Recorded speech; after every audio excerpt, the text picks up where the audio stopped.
سوالی که خیلی تو این چند سال از من میپرسن که ترمز دیسکی بهتره یا ترمز لقمه‌ای.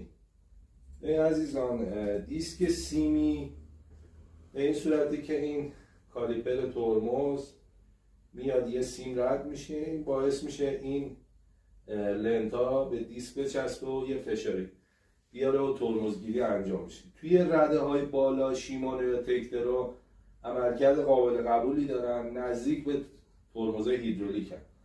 ولی تو سیستم ترمزهای چینی و رده پایین ترمزگیری خوبی نمیتونین با دیسک سیمی روی دوچرخه‌ها داشته باشین.